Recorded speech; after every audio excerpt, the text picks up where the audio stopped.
Consumers continue to bear the brunt of the global pandemic, but there could be light at the end of the tunnel when the unemployment figures are released later today.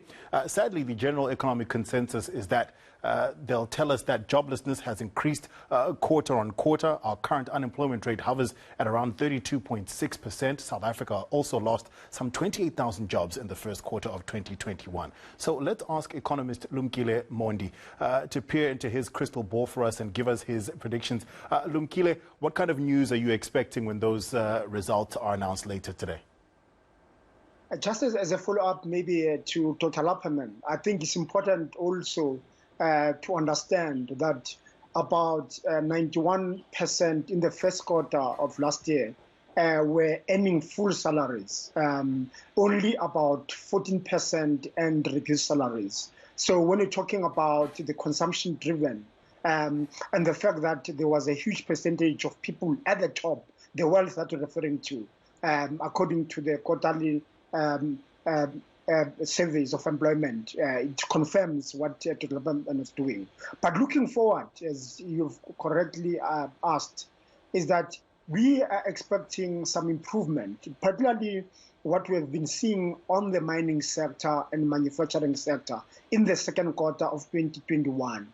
Therefore, perhaps we may see a reduction of about 0.1 to 0.3% in unemployment in the figures to be released later today, which is very positive for South Africa, meaning that if we were to continue on the lower infections and therefore slowly open up, particularly the tourism sector that Dr. Lapperman was talking about, which is a huge employer, and therefore provide more opportunities for us by the end of the year to get the figure much stronger, at about just below 30% by the end of the year, as we open our economy and allow foreign visitors to come back to our economy. Lumkile, any reduction in unemployment numbers is a good thing, but coming off a very, very high base of unemployment, is this really something to celebrate? Well, shouldn't we be doing more? We can do more if we use if we get a return for our buck. Remember that South Africa very strongly on infrastructure, where we're supposed to be really impacting positively on labor-intensive areas, particularly if you're talking about rail, road, but more importantly, port infrastructure, where we've lost huge opportunities due to the malfeasance and corruption that played itself at the Zondo Commission. But at the same time, the policy uncertainty, particularly relating to once empowered, always empowered in the minerals and resource sector, those policies really discourage what you could be seeing around investment in that sector.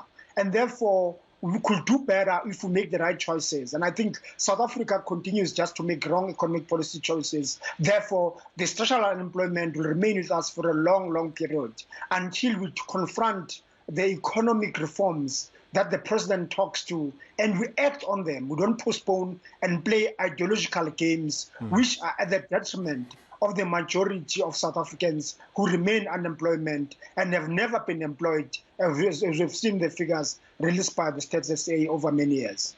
Lumkile, you talk of getting the unemployment numbers down to about 30% or below towards the end of the year. How is that push to get those numbers down going to be affected by the rioting that we saw in July? Well, the rioting really was quite an inconvenience, but also it taught us about the vulnerability of the South African democracy, emanating internally from the ANC itself.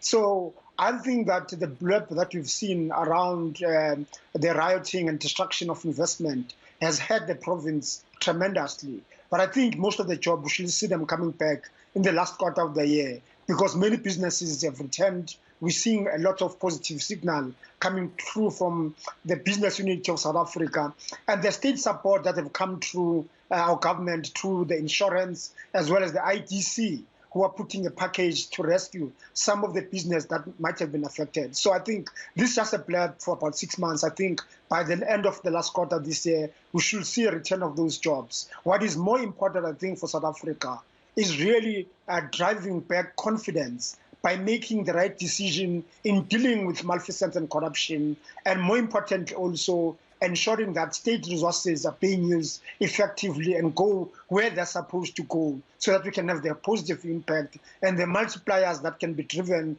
to drive our growth going forward and create opportunities for everyone in our economy. Lumkile, how is the current vaccine hesitancy that we're seeing going to affect the economy and us jump-starting the economy and getting those jobs back online? It's going to impact hugely. Remember, if that hesitancy goes to the workplace as well, it means disruption in production.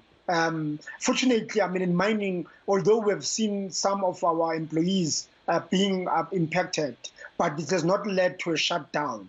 So I think the hesitancy doesn't bode well for sustained productivity, as well as for South African policymakers to keep our economy at level 2 or lower if we continue this behavior. So we really have to encourage South Africans to go and get vaccinated, because we do have the vaccine. We do have also accessible stations for people to be vaccinated, failing which we may have to look at the French option, which with the French option being that no vaccine, no job. And that would be very, very anti our constitution. But I think we're going to see quite a lot of people arguing for that position, that we need to enforce it. If you're not vaccinated, you can't be at school or you can't be at work. And therefore, a really draconian approach that could be entertained in the coming months if we don't get people coming to be vaccinated. Well, Lumkile, we were just talking about a story where they were saying no vaccine, no booze. And maybe that will get people's attention. Lumkile Mondi, thank you so much for your time. Wits University economist Lumkile Mondi joining us to talk about the unemployment stats, which will come out later today.